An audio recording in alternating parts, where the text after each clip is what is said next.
Morning. I am Peter O'Dell. I'm president of the East Hampton Healthcare Foundation. I usually say, well, Jerry Cromack, fortunately, is chairman, and Jerry was actually supposed to lead off this symposium today, but about 8 o'clock this morning, he texted me that he has laryngitis and a low-grade fever, and he really didn't want to take a chance on infecting anybody. So the ball landed squarely on my lap, and as unaccustomed as I am speaking from a script, I'm usually more off the cuff. I'm afraid I'm going to have to refer to some of his notes. We do want to thank some people. We want to thank the library for offering the space to us. We really want to thank the 5 ophthalmologists who came out on a Saturday to help educate us and improve our vision. We'd like to thank our relationship with Southampton Hospital.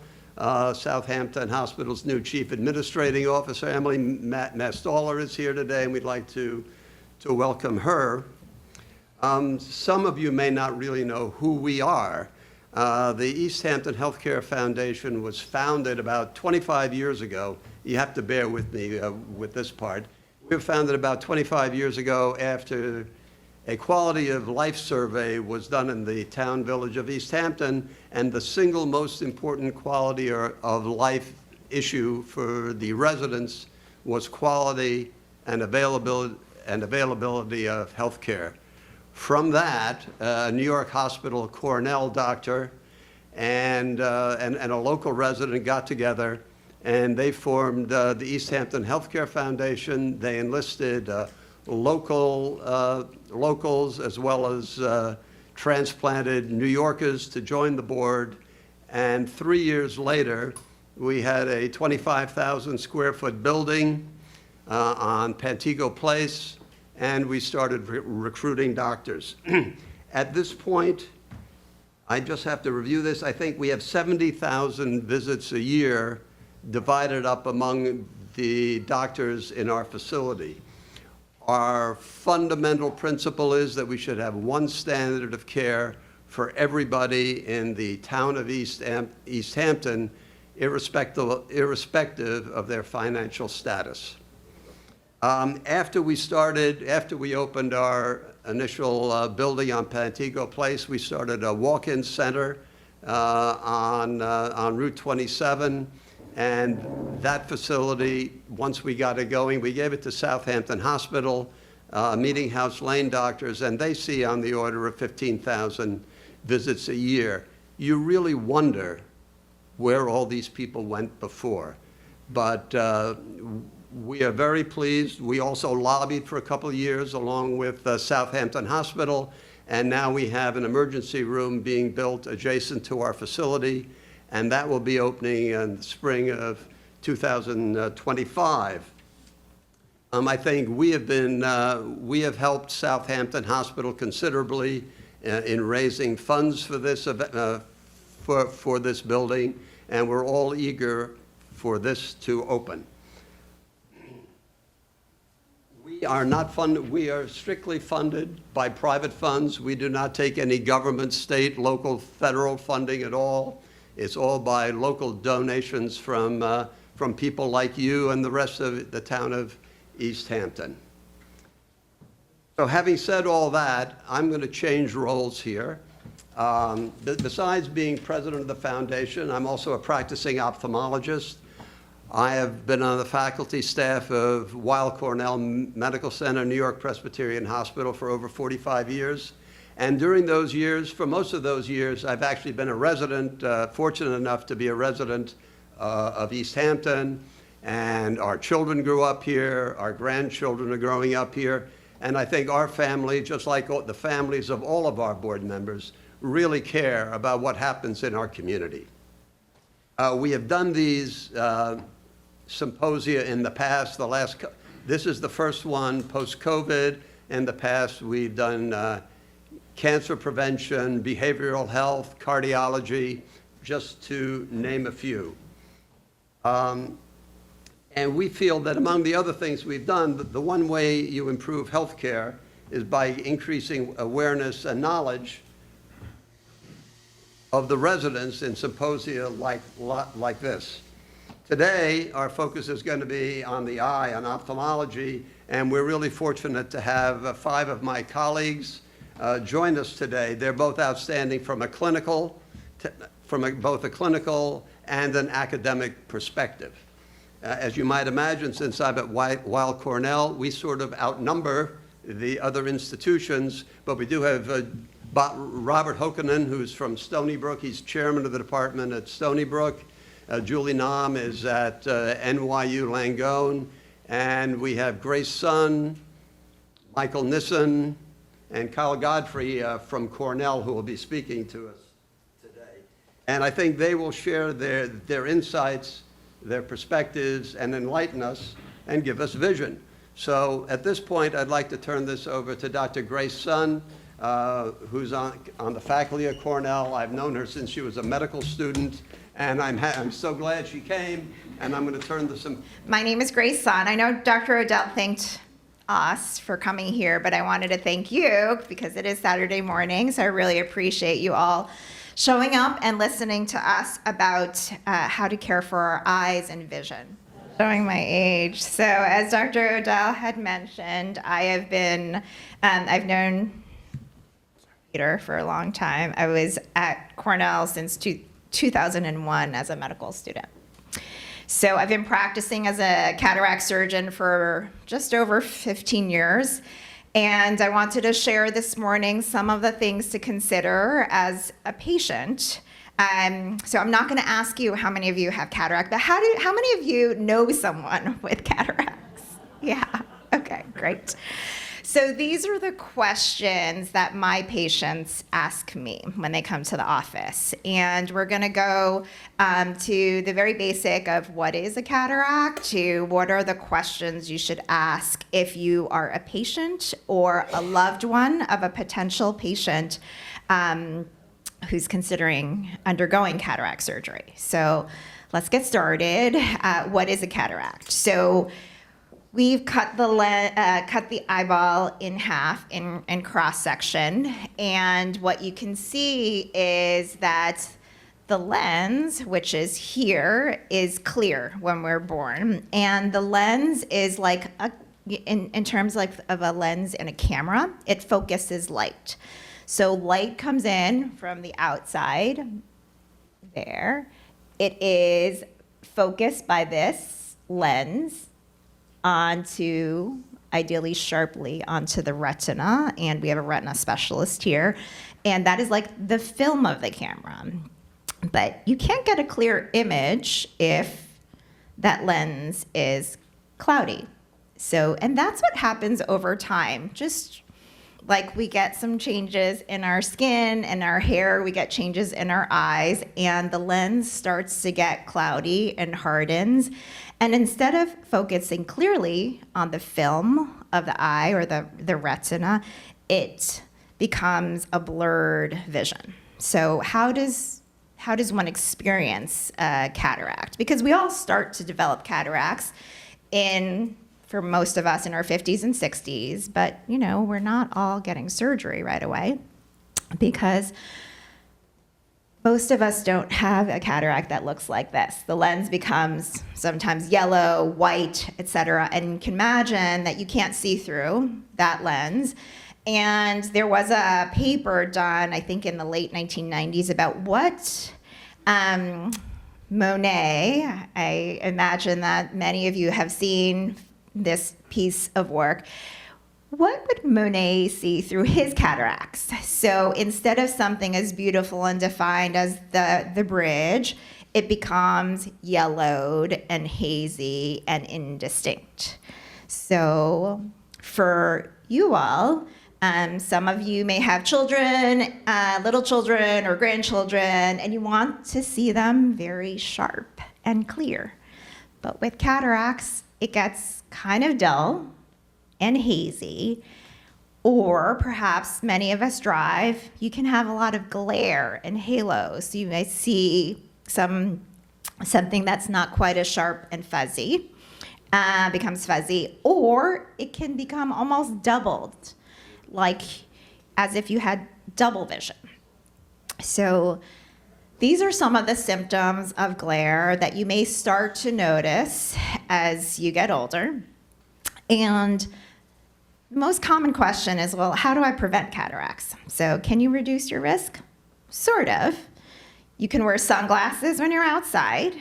You can, I don't think there are many smokers anymore, but you can stop smoking, which I think many of our subspecialists will talk about today.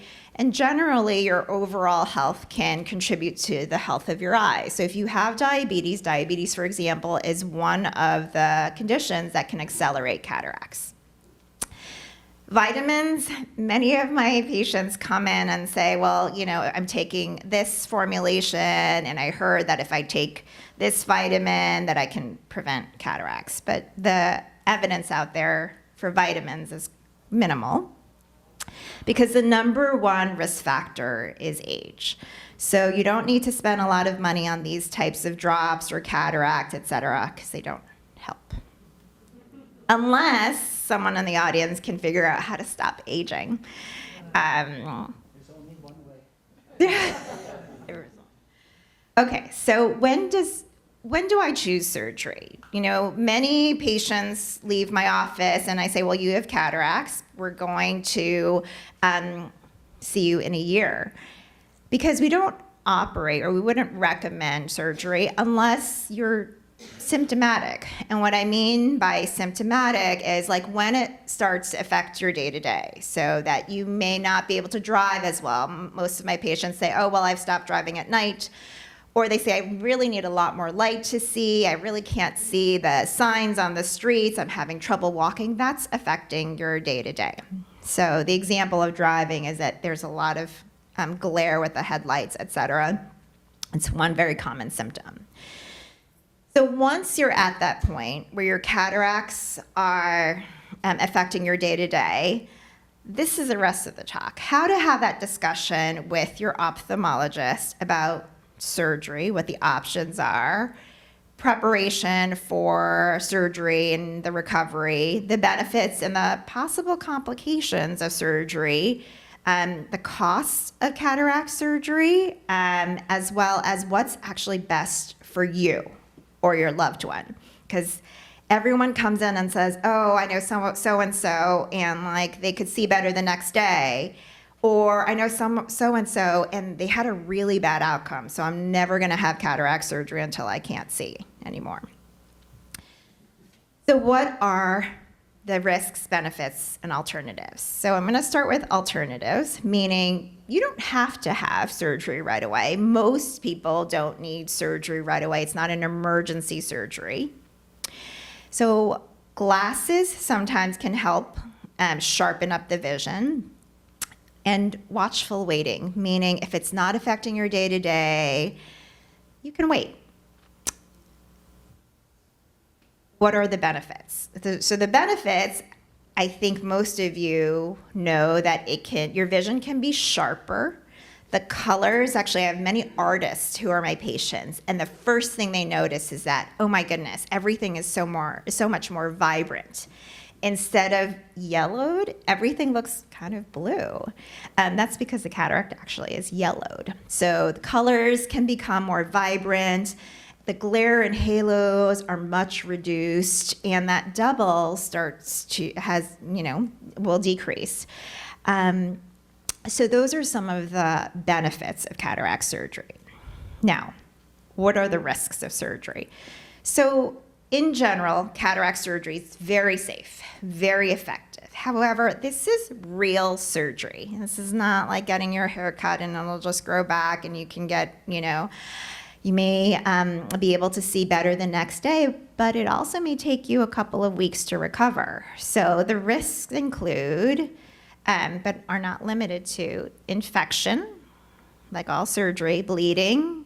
Your vision might not improve. Your vision may be worse. You might need another surgery. For example, if they can't put a lens in that day, you may have some floaters. In fact, the floaters that you may have may become more apparent or the lid may droop a little bit. But the risk of cataract surgery is actually less than 1%. The risk of serious complications like loss of vision is much, much less, like less than 1 in 1,000. So that's something to consider. Okay, so now you've decided I have a cataract or my loved one has a cataract, and I went to the office and talked to the doctor about what to do. So what is actually cataract? How do we go about it? All right, so I want to just make sure. Okay, so here we go. So how do we remove the cataract? So this is that lens in the eye. It's hazy. And this is a video. There's so many videos online, which is actually why I'm doing this talk, because there's too much information. And what is it that is real? So we take small instruments and we enter the eye through 2 small incisions typically. So I make 2 small incisions in what's called the cornea. And this large instrument on the right is an ultrasound probe. We break up that cataract and we emulsify it, and that's called phacoemulsification. It uses ultrasound energy.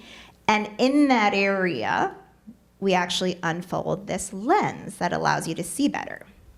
Now, that's the majority of how cataract surgery is done in the United States. But there are some options of cataract surgery. In fact, there are many options, and one of them is laser-assisted cataract surgery. Laser-assisted cataract surgery uses an additional instrument called a femtosecond laser-assisted cataract surgery. And technically, it's actually more precise, because if you do have something called astigmatism, which is the curvature of the front part of the eye, the laser can reduce that minimal astigmatism, and it can break up this lens by making precise measurements of the eye and using a laser to soften up this lens. It also makes this perfect circle, this opening that I usually do by hand, and it has now fragmented that lens, but we still need ultrasound. So there have been many studies about laser versus standard cataract surgery. So to review, standard cataract surgery, which is how the majority of cataract surgery is done by ultrasound, where the surgeon, someone like me or Dr. Odell, makes the incisions by hand. For laser assisted, those incisions are more precise in the sense that we kind of tell the laser exactly how large and where to put them. And then the laser can reduce some minimal astigmatism. It can't reduce a lot. You still need something else if you have a lot of astigmatism. And then that little circle, if you remember, I create it manually, or the laser can perforate it and make it pretty precise. And lastly, I break up the cataract with this ultrasound probe, or the laser kind of softens it up and does like a pre-fragmentation, but you still also need ultrasound energy. So there are some advantages in the sense that it can be more precise, but what I want to say is that ultrasound, which is one machine, plus the laser, the studies have shown that both laser-assisted and standard ultrasound, they actually are very similar. There's no advantage in terms of safety or how well you can see after cataract surgery if you choose one over the other. So keep that in mind.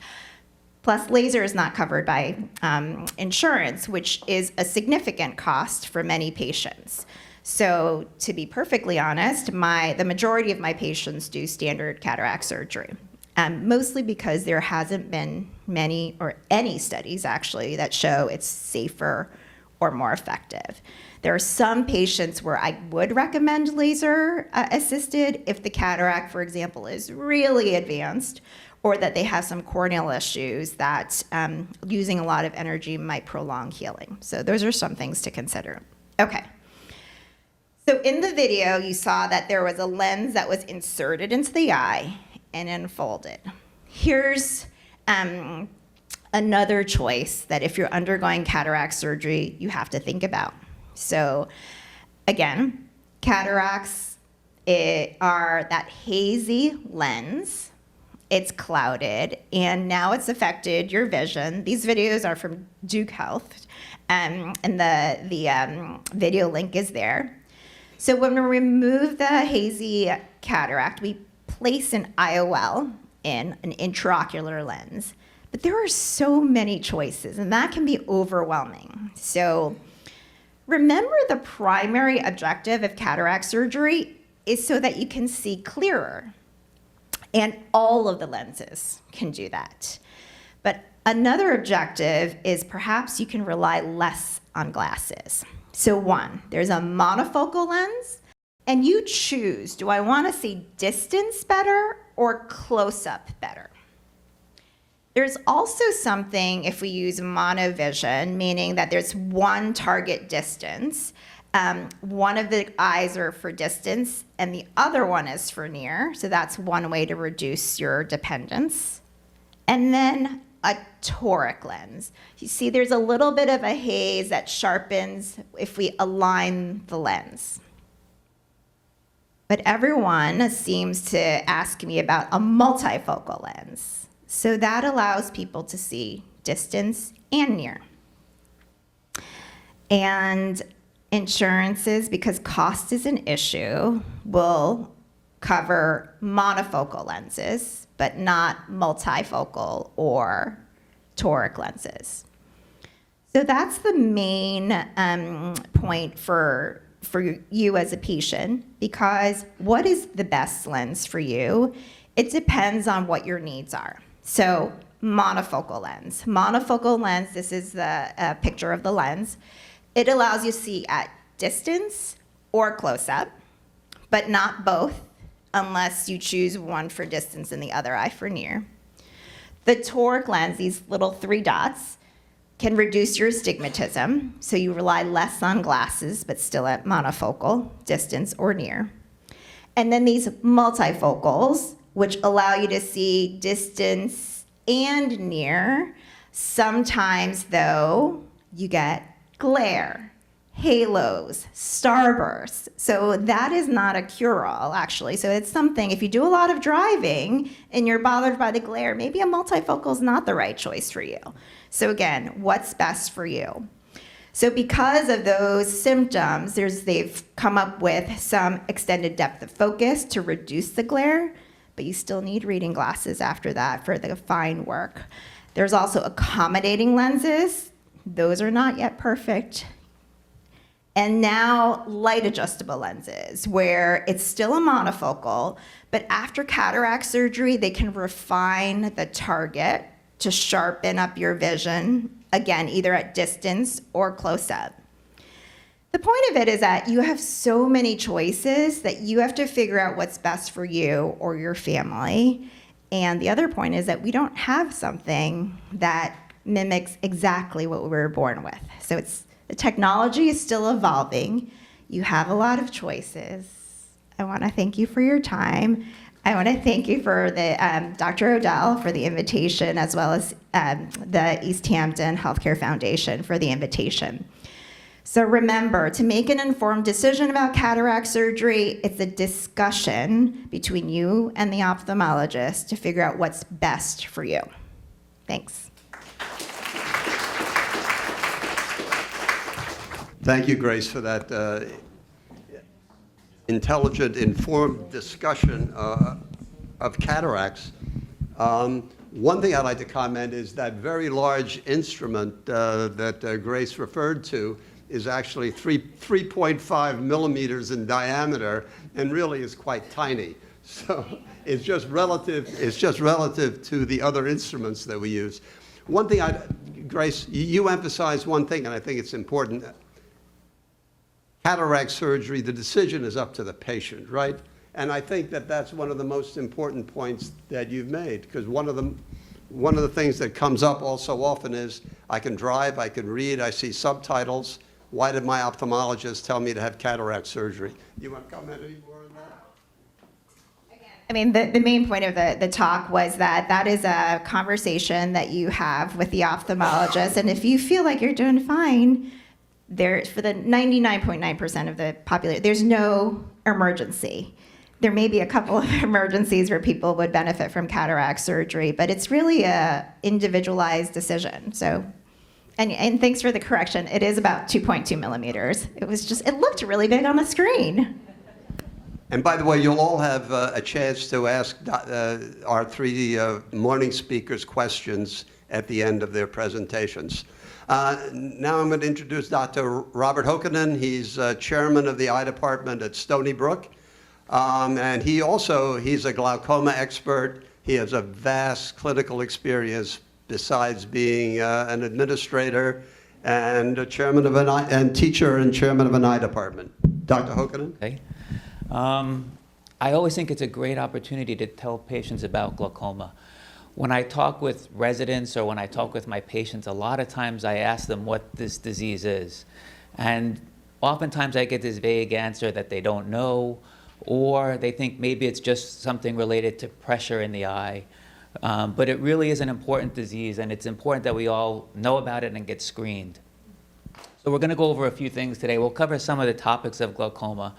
If you look in our books that we teach our residents with, you'll get a formal definition of the disease, but the key points are that it's really a group of diseases, and they all involve damage to the optic nerve. And Dr. Sun very graciously was saying how your eye works like a camera. You have to have the light focused on the retina, but that image has to be transmitted back to the brain so you can see, and that pathway goes through the optic nerve, and that's the tissue that's actually damaged in glaucoma. And when it's damaged, you start to lose vision. And well, I'll show you some examples of that a little bit later, but the eye pressure is just a risk factor for these sets of diseases. And there's been this age-old debate as to what it really is. You can see that if you classify glaucoma, there's many conditions that can be put into various organizational systems. But it really comes down to this debate. Is it a disease of high pressure, or is it a disease of the optic nerve? And there are conditions that highlight both of these risks. So for example, some people will say that it's a disease purely of pressure, or some people used to think it was a disease purely of pressure. And a good example of that is congenital glaucoma, because those children are born with a bad outflow system and their pressures are very elevated, and it clearly causes nerve damage. And if we fix their drainage system, they can be cured for the rest of their life. And then there are other people on this other spectrum that still have glaucoma where their pressures are normal. So you don't have to have high eye pressure in order to get this disease. That's what kind of makes it very interesting. So you can think of the eye as a camera in many ways, and you need the light to be focused on the retina and then get back to the brain through the optic nerve. And that's so there are many tissues that come into play when we look at glaucoma. You may hear your doctor talking about a bleb. That's something we can see postoperatively when you look at the front of the eye. The drainage structures of the eye go around where the color part meets the white part. And you can sometimes see the postoperative changes on the conjunctiva above. That's something called the bleb, what we get with some of our glaucoma surgeries. You may hear your doctor talking about the angle. Sometimes patients ask, is it open angle or narrow angle? We're looking at the front of the eye right up here where the cornea connects with the iris tissue, and it looks like an angle in cross-section, so that's what we call it. And you can't look at the angle directly. You have to put a contact lens on. If you try to look at the side, you can't see the structure. So we put these little contacts on patients in the clinic, and when you have those, you can actually see into the angle. And this is the drainage structure of the eye, this little band here. And that's what gets diseased in the most common form of glaucoma. It doesn't let the fluid out of the eye. So you may ask, where does this fluid come from? Well, it comes from the tissue called the ciliary body. And that's the part outlined in green here. And you can see that sometimes in rare cases also. These are the little finger-like processes that come off the ciliary body that make the fluid. And if that balance between production and output isn't in equilibrium, you'll get high pressure, and it damages the nerve at the back of the eye, which is the green part here. And we can see that when we look in. So when a doctor looks in with the lenses, they'll see a nerve like this. This is a nice, healthy nerve. This orange or salmon-colored tissue is the nerve. The yellow stuff in the middle is just empty space. In glaucoma, that tissue gets damaged, and ultimately it starts to get lost. So you lose that orange tissue, you develop more of this yellow cup in the center, and ultimately, in the end of the disease, there's not much nerve tissue left. It's all just the connective tissue that we're looking down on. And we have ways to measure that with equipment, which I'll show you later. So I mentioned before that the fluid is made by the ciliary body. It's produced back here. It has to flow through the pupil and then leave through this drainage structure, which you saw with those little lenses. And then it gets out these little aqueous veins back into the circulation or into the tear film. There's one other way that fluid can leave the eye, and it's called this uveoscleral outflow. So it can actually just absorb through the iris tissue and get into the blood vessels and the vortex veins and leave the eye. Those are the two ways that we can try to improve outflow in this disease if patients' pressure are high. So if you ask what glaucoma is when I was a resident, they would just tell me, think of three things. Think about the pressure, because it's usually high. Look for the optic nerve to see how much damage there is, and then you want to grade how much vision loss there is as a result of that. And it's important to understand what kind of vision loss you get in glaucoma. We mentioned before that with cataracts, your vision gets very cloudy, and it's oftentimes something patients notice because they can't see 20/20 anymore.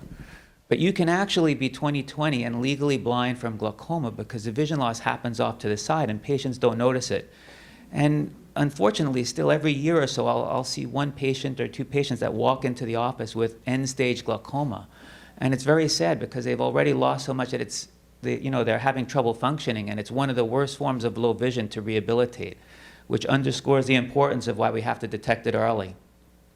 It's the second leading cause of blindness overall. It's the number one cause of irreversible blindness in African Americans.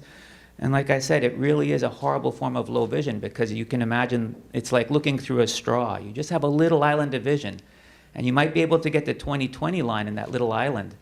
But if they put a big letter up like a big E, you may not be able to see it because you can't see the whole letter. You have to kind of look around to see it. So it's very hard for patients with advanced glaucoma to function, which is why it's so important to be screened and then treated. So how is the diagnosis made? You have to get an eye exam. You can't just have a pressure taken because I told you pressure doesn't necessarily mean you have the disease or don't. You really have to have an eye care professional look at you. And I'll tell patients you could see an optometrist, you can see an ophthalmologist, but see someone so they can do a full assessment of the eye and make sure that you're healthy. And they're going to check every one of these things, the pressure in the eye, and they'll measure it with these little devices, either an applanator or a rebound tonometer or other devices. But patients can't really accurately assess pressure by touching with their hand. It's really not that accurate. So you have to see a doctor for this. And the vision loss that happens can be very subtle, and it usually happens off to the side. So I'll try to mimic it here, but from here to here is actually a pretty significant glaucomatous change. I don't know if any of you could appreciate that in the picture. But if we make it a little bit worse, you may start to see it. And by this point, it's pretty obvious that that defect up above is what the patient's not able to see. But you can see that the tiger in the center is still perfectly clear. Now imagine if this change happens over 1 year or 2 years. You're never going to be able to perceive it. And patients oftentimes think it's, oh, my vision's just off, it's a little dark, maybe I have a beginning of a cataract or my lids are drooping. But it can be very hard for patients to notice what's happening, and they oftentimes attribute it to other things. So screening is really important in this condition. So when you see the doctor, they're going to look for these things and will be much more objective about it. They're going to measure the pressures with those devices. They're going to measure your visual fields on pieces of equipment that can actually produce measurable outputs or readouts to give us, in many cases, mathematical assessments of how you're doing. And that's from the teaching books that we'll go over with people. But the doctors will get these printouts for patients. And patients typically hate this test because you have to sit there and press a button when you see a flashing light. But what it's doing is it's measuring at each one of these little points in the field how much light you can see. And it's going to tell us, based on these printouts down below, if you're okay or if you're outside normal. And over time, it's going to give us readouts if those points are stable. And then we can look at your nerve. And we can look at your nerve a number of ways with some lenses. And you see the doctors shining those bright lights into your eyes. And I had a little video here of what it looks like. But the doctors are going to look at very specific things on the nerve to try to get an idea if there's actually glaucoma. And there's a large range of what's normal and abnormal. And so, it does take an experienced examiner to really make the decision. But again, that underscores the importance of why you have to get screened by an eye care professional. Fortunately, one of the advances are we have technologies now that can actually measure how much nerve tissue is left. So you'll often sit at the machines in the doctor's offices, and they'll use a laser to scan the optic nerve. And when you hear the retina talks later, they'll scan another part of the eye. But it can actually give us numeric outputs as to how much nerve tissue is left. And there are different machines out there, but they all produce similar data that we can follow over time to see if the nerve tissue is getting damaged. And that's one way we can make sure that you're not going to lose vision. So when you see the doctors, they're going to be following all of these parameters, and they're going to be checking them to make sure you're okay. And they're going to tell you that you have to fix something if they see progression in one of those factors. Either you're getting very high pressures, which increases your risk, or they could see deterioration in that visual field, the peripheral vision, or the optic nerve head. And again, they're going to determine that based on these readouts. And the readouts will give progression maps and changes. So you will get, they'll make it really easy for the doctors. They'll say, look, there's red spots over there. You have to check those areas clinically and make sure that, they're okay. And your visual field will do the same thing. You could see this patient has a little defect, but this patient's 20/20. But you could see that that defect wasn't there a few years ago on their first test. And then when you look in clinically, sometimes you'll see little hemorrhages. So if the doctor can see that they're progressing, they're going to look at the patient's pressures over time, and they're going to say, oh, they're a little bit high. We're going to have to lower you. And typically, doctors will lower you about 30% to start, maybe 50%, depending on how severe things are. And we have a lot of ways that we can do that. So the good thing about glaucoma is there are great treatments. And unlike cataracts, if you have glaucoma, the treatment isn't really elective, because if you leave the disease alone, it's going to progress and lead to irreversible blindness. So you have to really treat this. And again, we treat it the same way as I mentioned before. You either increase outflow through the natural drainage system, or you're going to try to decrease the amount of fluid you're making in the eye. So we have some medicines that help the fluid leave the natural drain. We have other medicines that help the fluid leave through that iris tissue or the ciliary body tissue. And we have other medicines that kind of decrease the amount of production of the fluid inside the eye.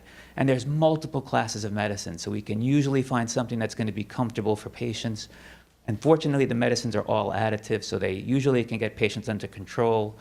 And this is just a picture of medicines years ago. Now there's even more. The one thing that can be problematic is sometimes patients get put on so many medicines that it becomes intolerable. This patient was taking that box load of drops just for his eyes. And ultimately, he couldn't tolerate it anymore. So fortunately, we have other treatments as well, and that includes lasers and surgeries. And the surgeries do the same things. The biggest advance we've had in the last few years are minimally invasive glaucoma surgeries, which really are very nice because they're done through the same kind of incisions in the eye as cataract surgery, so very low-risk procedures. And they basically just bypass the drain. Some of the surgeries will shave away that little drainage tissue so you can open it up and allow the fluid to leave the eye better. And we have other surgeries that will put little stents in the eye.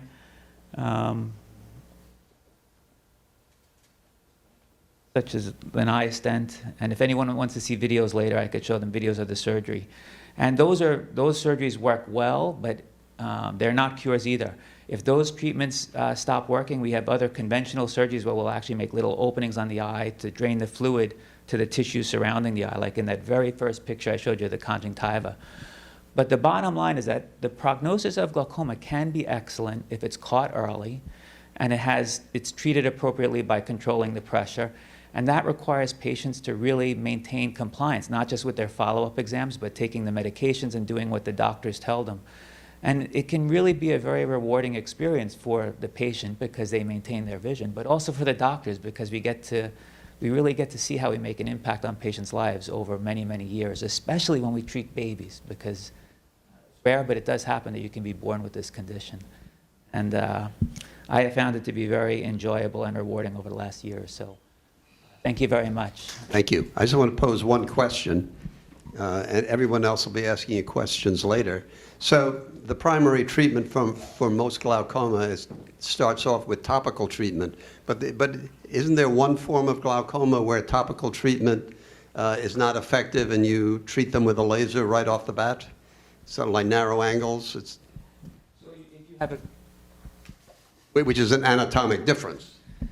Yes, so when we showed you that picture with the little contact lens, if you look at the angle, there's one form called open angle, where you see those drainage tissues. There's another kind called narrow angle, where you can't see the drainage tissue at all. And that will occasionally lead to an acute attack.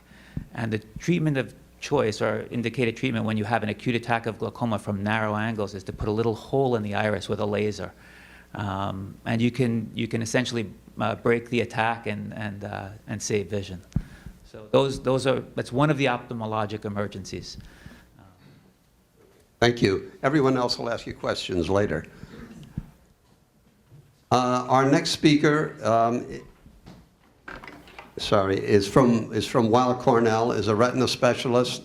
It's Michael Nissen. He's been at Cornell for 15, 20 years, and he has several of his patients here today to listen to what he has to say. And hopefully his comments today are consistent with what he told the patients when they were in the office. Michael? Good morning. I'm Michael Nissen from Weill Cornell Department of Ophthalmology. Thank you for having me.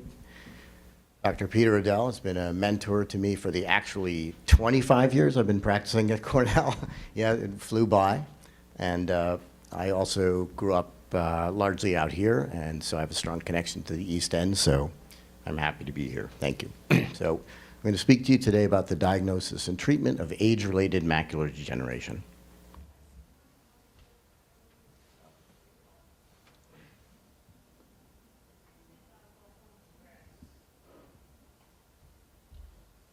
So age-related macular degeneration, or AMD, is a very common disease in older adults. It involves loss of central vision and creates difficulty reading, driving, and recognizing faces. It does not cause blindness. Risk factors are age, a family history of AMD, smoking, and a fair complexion, and cardiovascular disease. Retina is the brain tissue at the back of the eye, which is a very fine layer of tissue that lines the back of the eye, receives light. It's very specialized to receive light, processes the image, and sends it back to the brain to create vision. Macula is the center of the retina, which is responsible for the very fine central vision, and really for most of what you think of as your vision, looking at faces or driving. Examination for AMD has to be done by an ophthalmologist or an optometrist. It involves vision testing and a dilated eye examination. The testing can include an Amsler grid, where the patient covers one eye, looks at the center dot, and looks for waviness. And many people will recognize this, I think, as an at-home monitoring device also. So it's useful for screening. Photographs can detect early AMD even before it's symptomatic and are part of a good screening process by an eye doctor. OCT, or ocular coherence tomography, is an absolutely amazing technology that Dr. Hampton had already discussed. And in this case, it's being used to screen the retina. And you can actually see the different layers of the retina. And this is a near cellular resolution technology that keeps getting better. It's harmless, and it takes about 2 minutes. Fluorescein angiography involves an intravenous injection in the office, and it images the retinal vessels in fine detail. I think there's a big misconception about types of macular degeneration. Patients say, I have the dry type or the wet type, but actually the wet type is a complication of the dry. So patient will start with dry macular degeneration, and then eventually there may be, in about 10% of cases, the growth of abnormal vessels under the retina, which ultimately leads to the wet macular degeneration. Early dry macular degeneration can show drusen, or these little white spots here in the image. Those are an accumulation of protein, which is actually the the waste product of the physiology, the actual chemistry of vision. And these can be visible before there's even a change in the vision. Advanced dry macular degeneration can really affect the vision quite profoundly. You see an increase in the drusen, and if you look here at a cross-section of the retina, you can see the drusen building up and damaging the center of the vision. Treatment of dry macular degeneration is very limited. There is this AREDS2 group of vitamins. Brand names include Preservision. And they do help to slow macular degeneration in the more advanced types of dry macular degeneration, but that is the only recognized treatment, and it has limited effectiveness. So people always spend a lot of time asking me about what other things they can do to slow their macular degeneration. And I'll say sunglasses and healthy diet, but really we don't have that much for dry macular degeneration. Geographic atrophy is a very advanced form of dry macular degeneration where there's a loss of photoreceptors, and you can see these patches that we call geographic because they resemble islands or continents, and they expand slowly, but eventually they expand into the center of vision and affect vision profoundly. Recently, the last couple of years, there are actually 2 new treatments for geographic atrophy, so you probably hear about this on TV and radio. They involve injections every 1 to 2 months. They're not that effective. They slow the lesion growth by about 20%. And once I finish discussing these options with patients, some will choose treatment, but a lot won't, just because of the inconvenience and the risks associated. For dry macular degeneration, there are many new ideas. There's a clinical trial underway now of injections that may slow the progression of the geographic atrophy lesions by 50%. So that, I think, for a lot of patients, would make the injections much more worthwhile.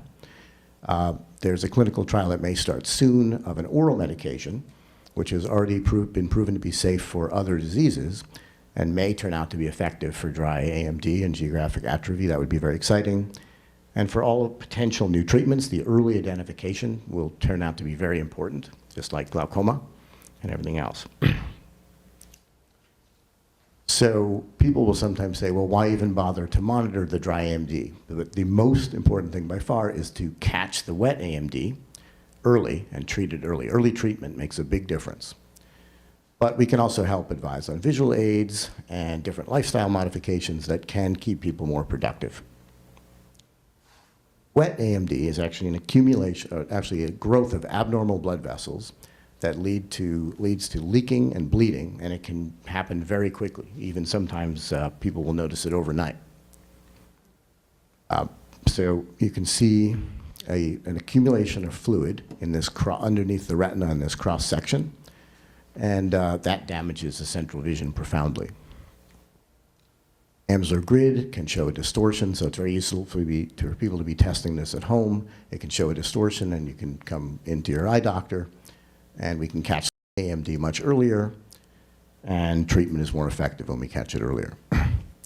Unlike dry AMD, the treatment of wet AMD is very effective. So it does involve injections in the eye, but the injections limit the leakage and the bleeding and slow the damage, and sometimes even improve vision. Treatment process involves examination, photographs, angiography, and OCT scans. Once we identify the wet AMD, we choose which injection, and often that decision is driven by insurance issues. And then we start with monthly injections. We monitor the patient on the monthly injections with OCT and examination, and over time we can increase the interval between the injections, and most people eventually get out to every 2 to 4 months. But some people actually eventually can stop the treatment and remain stable and maintain vision. So an injection in the eye is a scary idea, obviously, right? But the reality is definitely not as bad. We use local anesthesia with drops and gels. We use a mask and tape to protect the eye, and betadine to sterilize the surface of the eye. An eyelid speculum, a little clamp, holds open the eye. The patient looks away, and it takes about 3 seconds. And people do feel the injection, but usually they tell me it's not that bad, it's tolerable. And a busy retina specialist might do 40 or 50 of these in a day.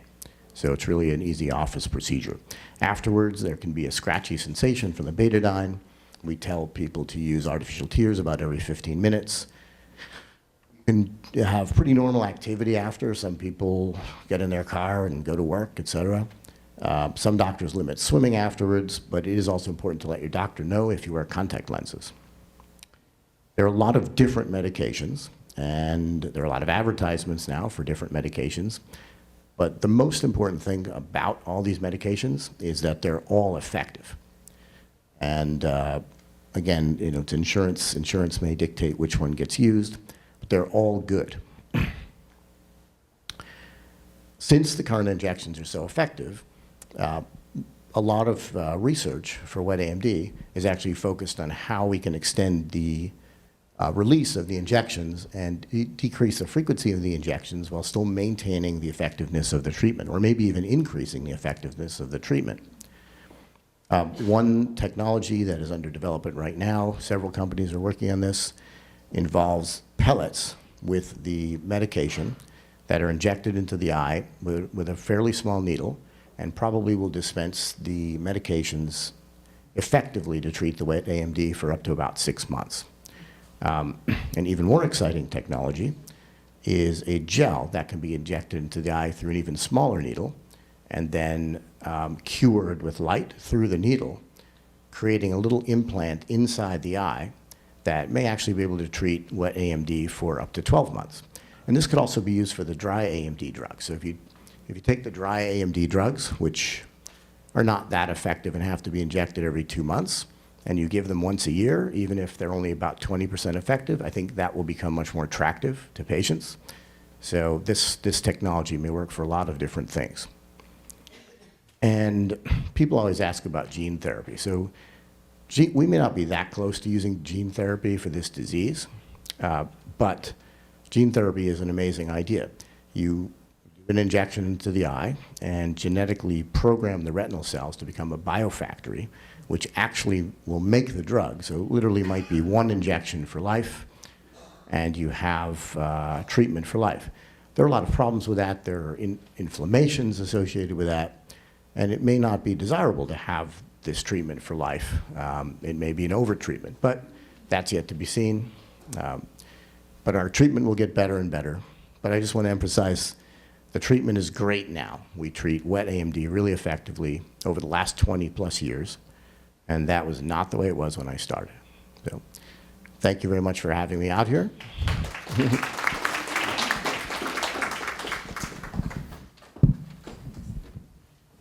Thank you, Michael. Before I have Dr. Sun and Dr. Hova to come back up here, one question. I've had an increasing number of patients over the last 3 or 4 months with all the ads about geographic who have really very minimal dry macular degeneration, maybe just a few drusen, and people are offering them intraocular injections. Do you have any comment on that trend, or have you run into it at all yourself? I haven't run into that, but I suppose I will be seeing them for second opinions pretty soon. Okay.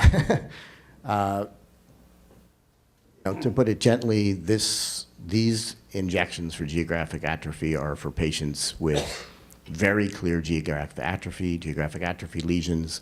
It may ultimately be shown that these medications will benefit patients who have earlier disease, but there's nothing to show that now.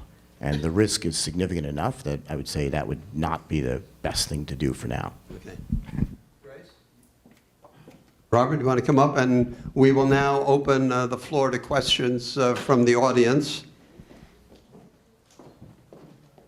So if any of you have any questions, please raise your hand.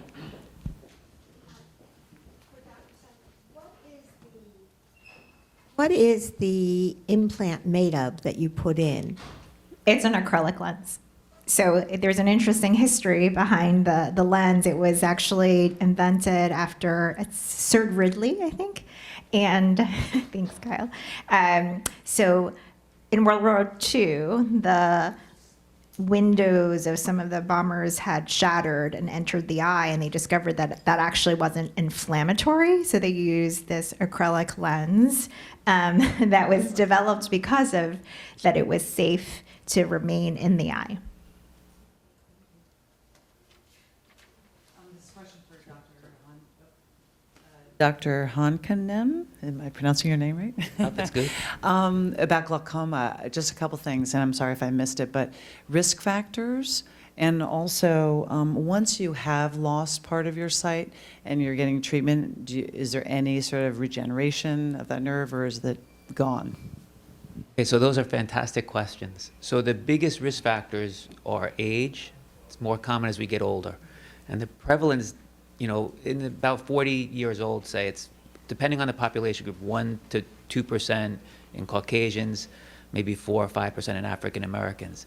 And it doubles roughly every decade of life. So the disease gets more common as we get older, which is why it's more important for us as we age to get our regular routine exams.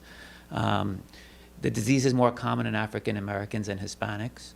For open-angle glaucoma, if you have narrow angle, it's more common in Asian or Eskimo populations. And having a positive family history actually carries a strong risk factor. So if you have a blood relative, it's important that you're also checked. And then, again, that other thing I mentioned is just eye pressure. It's not part of the definition of the disease, but if you have pressures over 21, that's an important risk factor. So those are the 4 common, most important ones for open angle. And the important thing also is, just like you had said, if you lose vision from this, we cannot get it back. Currently, there's no technology. There are people that are doing work on stem cells and such to see if it can be improved at some point, but there's really nothing available right now, which is why it's so important that you get detected early, and hopefully with therapy you can prevent vision loss from that. Martha? Henry? Monocular lenses for cataract are simple to put in and without complications. Are there many more complications when you choose a different lens, trying to do everything all at once? That's a great question, Dr. Volk. So there are, I would say, for a monofocal lens versus a multifocal lens or a toric lens, it's the complication risk is the same. It's the same surgery. It's the lens itself that is different. For light adjustable lenses, you have to go through a few visits because the newest technology is that UV light changes that, but I wouldn't say it puts you at additional risk. The laser-assisted cataract surgery itself may pose some risks, and that the surgery itself typically takes a little bit longer because there are 2 parts. So which do you recommend to your patients, or is it their choice? Yeah, I would say it's an individual decision. It's based on the patient. The large majority of my patients, as well as a majority of patients in the US, use monofocal lenses.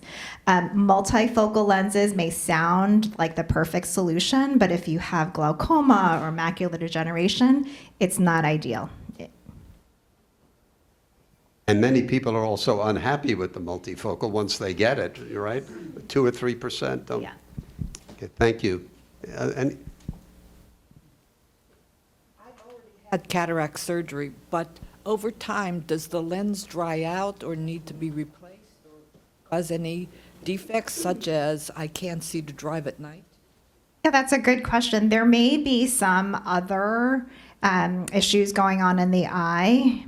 I don't know, it could be glaucoma, it could be that there's something called a quote unquote secondary cataract. It's not that your cataract has come back, but remember in the video that the lens is placed in a capsule, and over time that capsule may scar, so you may need an in-office procedure to remove that scar. That could be another reason, but there are several reasons why vision can change as we get older, even after cataract surgery, but typically that lens is not replaced. That requires a whole nother surgery.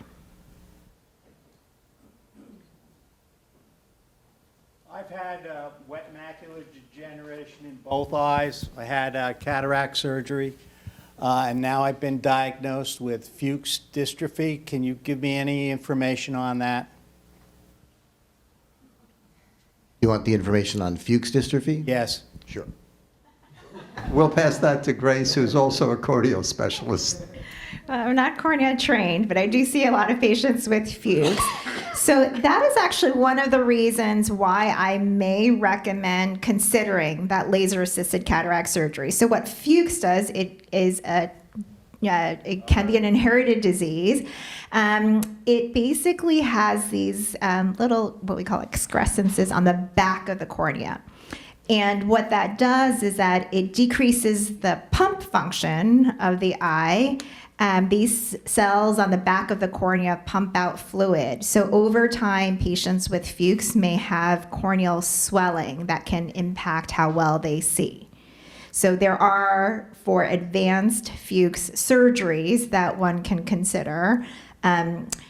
For severe Fuchs, there may be partial corneal transplants, for example. Okay, we'll have time for one more question because I think we're running a little late. Martha? Or Henry? Henry is our former chairman of the Healthcare Foundation. Okay, thank you, Peter. My question is regarding macular degeneration. I believe the slide up there says it does not lead to blindness. However, is macular degeneration progressive, and at what point does it plateau? My point is, Yeah. I can see black spots in the center of my eyes. How far, Got it, how thank great you. does that extend? Okay. And it plateaus at the point where you see black spots in the center of your eyes, but it can be pretty profound. And though it doesn't cause blindness, meaning that you can always be able to walk around and function, it can cause a lot of disability. It can make it very difficult to read, impossible to drive, difficult to recognize faces. So it's debilitating, but it does reach a limit with damage to the center, and you will maintain peripheral vision and mid-peripheral vision. Cornell for his entire professional career, and he is an expert on the eyelid and tear duct problems of the eye, which he fittingly has called lumps, bumps, and watery eyes, which is quite prevalent. So Kyle, I give this to you. So much, and thank you guys for all being here. Thank you, Dr. Odell, for the invitation. I think Dr. Sun started her presentation asking how many people have friends who have cataracts or have heard of cataracts. I'd be curious how many of you have heard of an oculoplastic surgeon or an oculofacial plastic surgeon, other than the medical people in the room. Okay. So what is an oculofacial plastic surgeon? So we're basically fully trained ophthalmologists. We went to undergrad, we did med school, we did a 4-year ophthalmology residency, learning the medicine and the surgery of the eye.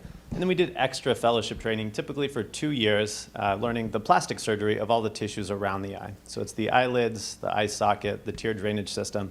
And some people take that further and will start getting further into facial, cosmetic, and reconstructive surgery. There's been kind of a push in the medical community, and mostly by the plastic surgery community, to say you should only have plastic surgery with a plastic surgeon. They've spent a lot of money advertising and saying that, board-certified plastic surgeons are the only people who should be doing this type of work. If you go back historically, actually the founding members of the American Board of Plastic Surgeries were multi-specialists. There was OMFS people, oral maxillofacial surgeon, and there was an ophthalmologist who was actually the great-grandfather of someone, Wendell Hughes, who trained people who trained Peter Odell and myself. So ophthalmologists have been present in this work since the very beginning and since the inception, and we're really the experts of the surgery around the eyes. So I would definitely encourage you to seek out an oculofacial or oculoplastic surgeon for the work around the eyes. So today I'm just going to go over briefly some topics, including eyelid lesions, watery eyes, and some basic eyelid surgery, just to give you an overview. So Dr. Odell asked me to speak a little bit on kind of lumps and bumps of the eyelid. And these are things I see in my office, probably 20 to 30 to 40 a week of just growths and abnormal things. And can you take a look at this? Tell me what you think. And fortunately, most things that we see in the office are benign. Very few. If I see 50 lesions, maybe I'll biopsy 10, and maybe one of those will be positive for something that's like a skin cancer that needs further treatment. So the reassuring thing is that the vast majority of these are benign, don't require extra treatment. Of those things that I see, the most common are styes and chalasia, or hordeola and chalasia. These are mostly blocked oil glands that produce a really inflammatory response in the eyelid. Lee and I were just discussing how inflammation and all these things around the eye can be very exaggerated. The eyelids are really sensitive. So one little tiny blocked gland in the eyelid can cause your whole eyelid, your whole face to swell up.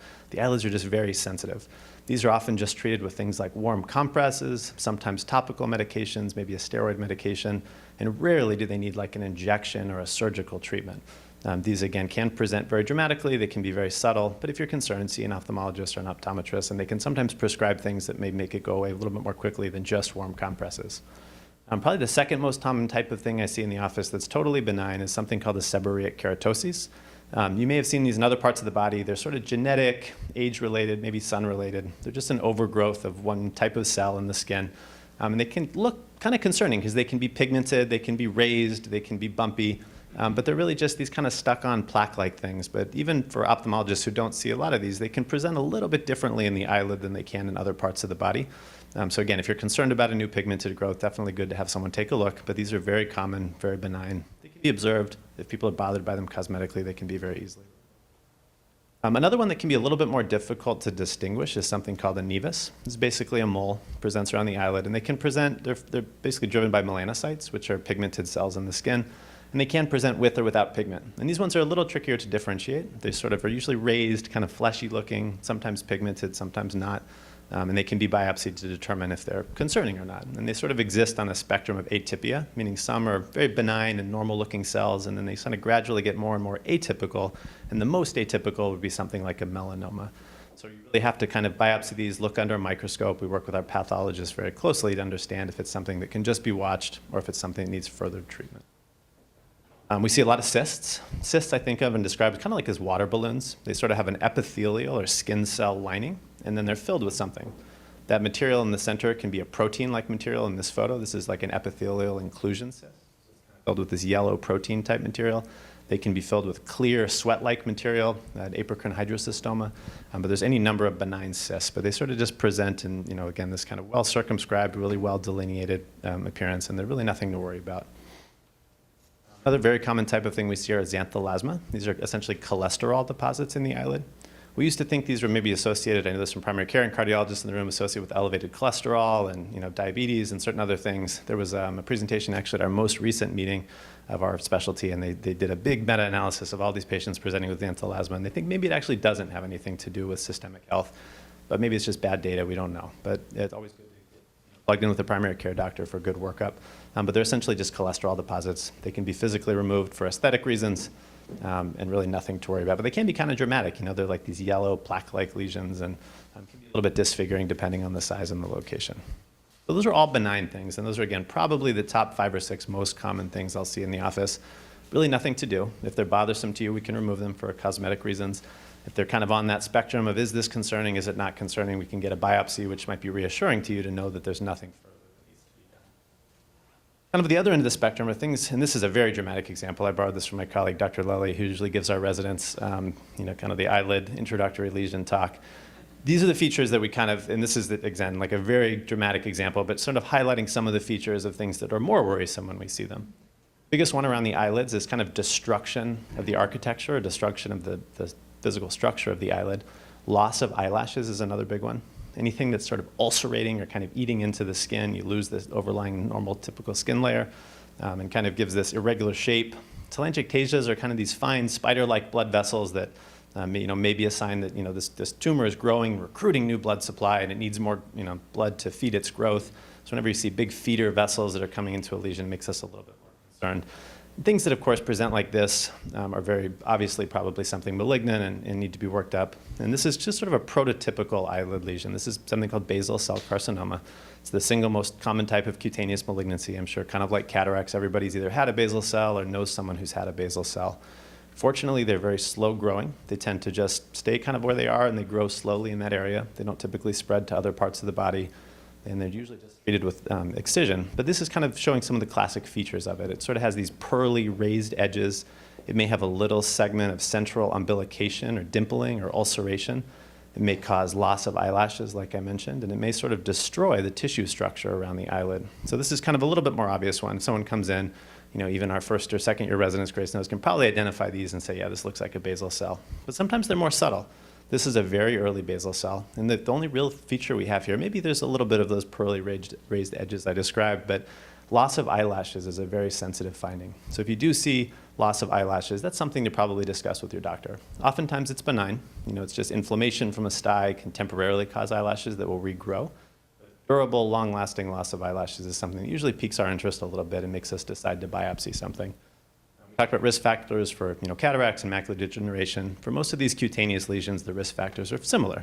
Age, sun exposure, tobacco use, sometimes industrial chemical exposure, things in people's occupations, and then fair complexion, family history, things like that. Kind of the same risk factors for most of these tumor types we'll see in the eye. This again, sorry for the graphic photo. My wife walked by when I was making the slide and told me I needed to remove this one. It was a little scary, but this is a very advanced example of squamous cell carcinoma, which is from one of the more superficial skin layers in the eyelid. Similar risk factors, similar type of appearance in many ways, and is something that needs further treatment. The other kind of most common type of cutaneous malignancy we'll see around the eyelids is melanoma. This is sort of the end of that spectrum of the nevus that I showed earlier. So nevus, usually means benign, relatively normal-looking cells, whereas melanoma cells are very atypical when you look at them under the microscope. They're rapidly dividing, they're growing. And this is something you really want to try to catch early because it is actually the type of growth that can spread to other parts of the body and can actually cause mortality. So you want to identify early and treat early. And one last one that's a little bit more of a masquerader and is a little bit more difficult to identify. I showed you the chalazion earlier, which is kind of that blocked oil gland that causes redness and swelling and inflammation. If you get a chalazion in your left upper lid, a couple months later you get one in your right lower lid, you get one in your left lower, and they're kind of bouncing around. That's not as concerning as if you keep getting one in the same spot. It's always in the right upper lid. It's always in the same location. Maybe it gets better with topical steroids and it comes back. That's one you want to see someone about. Can be this entity called sebaceous cell carcinoma, which is sort of the same cell types that are in the area where chalazion develop, but it's a cancer. It's a malignancy. They're often misdiagnosed. Every meeting I go to, someone presents, chalazion masquerading as a sebaceous cell clit masquerading as a chalazion.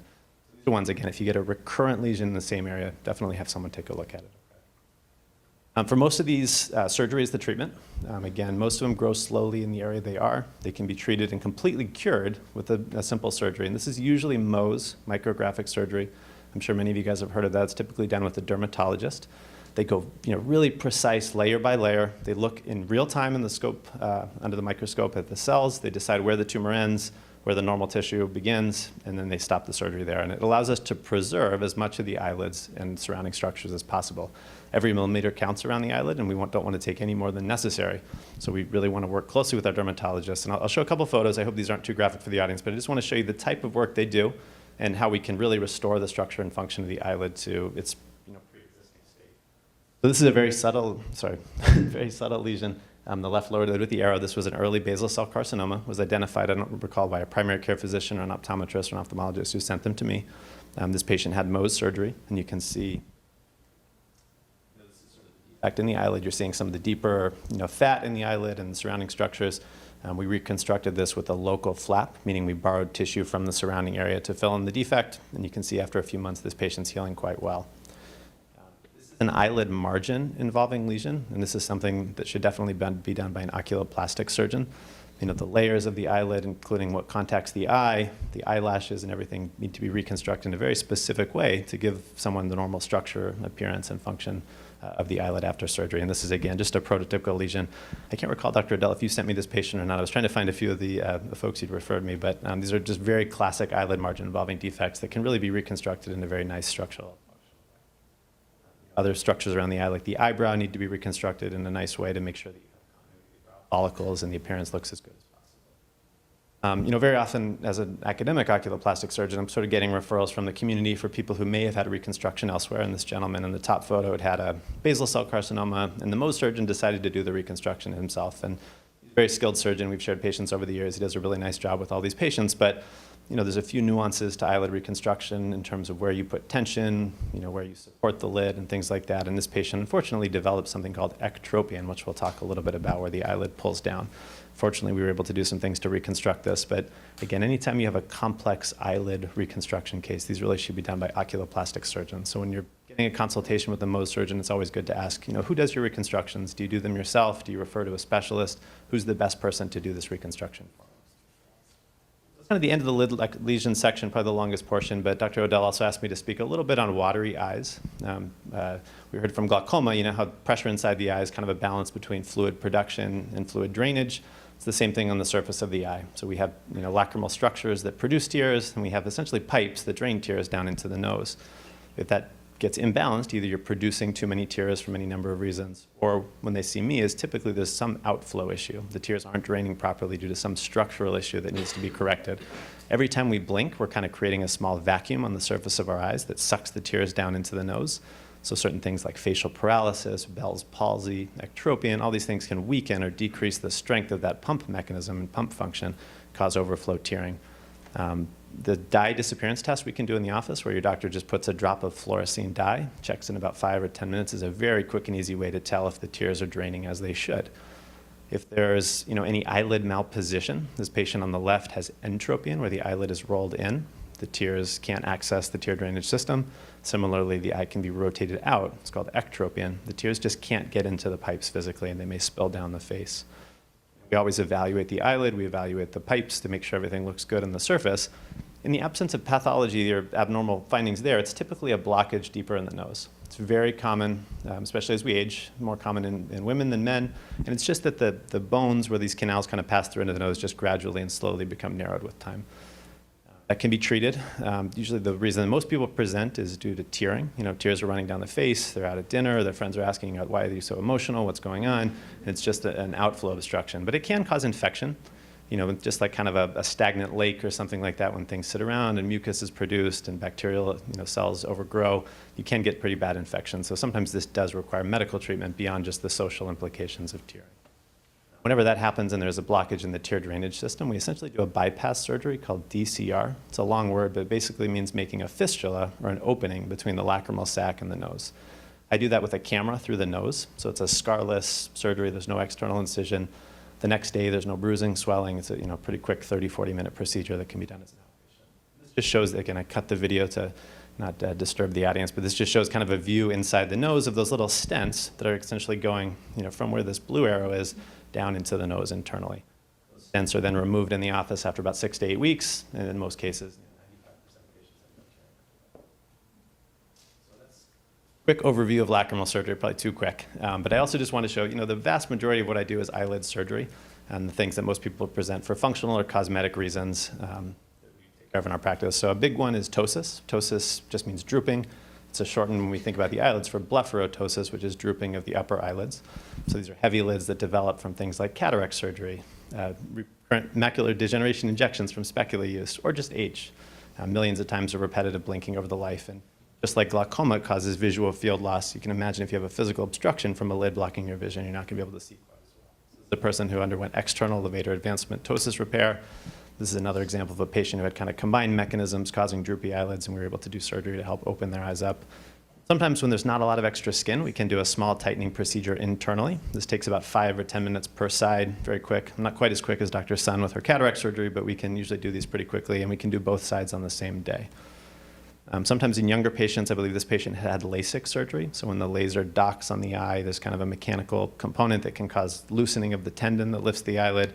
The top photo shows kind of how her right upper eyelid is a little bit lower. We did that scarless internal ptosis repair on the right side, and she was able to open her eyes up. Another very common thing we do is blepharoplasty surgery, which is blepharoplasty really just means plastic surgery of the eyelids, but typically it refers to removing extra skin. This patient was a little bit more on the cosmetic end of the spectrum, but when the skin starts to fold over the lashes, just like glaucoma, it may cause a sectoral or temporal visual field defect where you don't even realize you're missing a significant portion of vision in the outer portion of your eyes. Skin can be very easily removed in the office or the operating room to help restore vision and improve your appearance slightly. Just another example of someone who had this more perhaps for cosmetic reasons in her case. Definitely in the cosmetic end of the spectrum are lower eyelid bag surgery or lower blepharoplasty. For most people, this is fat prolapse, and you can see here she was kind of bothered by this, feeling tired, feeling like she looked like she hadn't had a good night's sleep. Go through the inside of the eyelid with no external skin incision and remove or reposition the fat to create a smoother transition between the cheek and the eyelid. Surgery, and I'm probably running out of time here, but we can also combine the two of those where we remove skin from the upper eyelid and also remove skin or reposition fat in the lower eyelids just to give a more refreshed, youthful appearance. These can be combined with brow lifting procedures. And then one last thing is eyelid retraction, which is something that happens in thyroid eye disease, which you may have heard of. People who have Graves' disease. You get this bulging or openness of the eyes where the eyes look like you're staring. We can actually weaken the eyelid muscles that lift the lid to lower the lid to give them a more natural stop scaring their grandchildren and friends. And then, basic things, entropion, the eyelid rolled in. I showed you we can, tighten and advance muscles inside the eyelid to help improve the lid position. Something you all may have seen very commonly is ectropion repair, where the eyelid turns out, can also be resuspended to minimize the redness, the tearing, the discomfort, irritation. These are all pretty quick outpatient, 15, 20-minute type surgeries. So I'll end it there, but thank you again, Dr. Odell, and happy to take questions at the end of the session.